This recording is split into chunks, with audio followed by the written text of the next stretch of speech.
Palmyre aux mains de l'État islamique. Après plusieurs jours d'assaut, la cité vieille de 2000 ans est tombée aux mains des djihadistes qui ont réussi à chasser l'armée syrienne. Cette ville stratégique leur ouvre la voie sur Damas, mais aussi sur le désert menant à l'Irak. On craint désormais que les célèbres ruines de Palmyre subissent le même sort que les sites d'Atra et Nimroud en Irak, détruits par le groupe EI. Audition de Monique Olivier dans l'affaire Estelle Mouzin. Les policiers chargés de l'enquête sur la disparition de la fillette de 9 ans en 2003 en Seine-et-Marne ont entendu l'ex-femme du tueur en série Michel Fourniret. Ils ont tenté de vérifier l'alibi qu'elle avait fourni à son ex-mari, pendant un temps soupçonné, pour le jour de la disparition. Mais d'après une source judiciaire, aucun fait nouveau n'est sorti de cette nouvelle audition.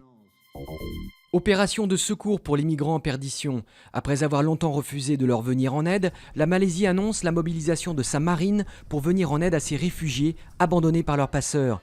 Les images de ces boat people mourant de faim avaient mis la pression sur la Malaisie, l'Indonésie et la Thaïlande qui refusaient d'accueillir ces migrants originaires de Birmanie ou du Bangladesh.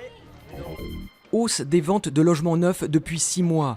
Au premier trimestre 2015, les ventes ont encore augmenté de plus de 10%, atteignant même près de 60% pour les investisseurs particuliers.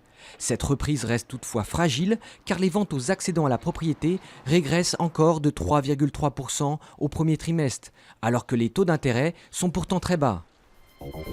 Des vues à couper le souffle et un symbole de renaissance. Le nouveau World Trade Center de New York ouvre dans quelques jours son observatoire au public. À plus de 380 mètres de haut, il offrira des vues panoramiques à 360 degrés pour des millions de visiteurs. Une manière aussi de tourner la page, selon le maire de New York, 14 ans après le 11 septembre.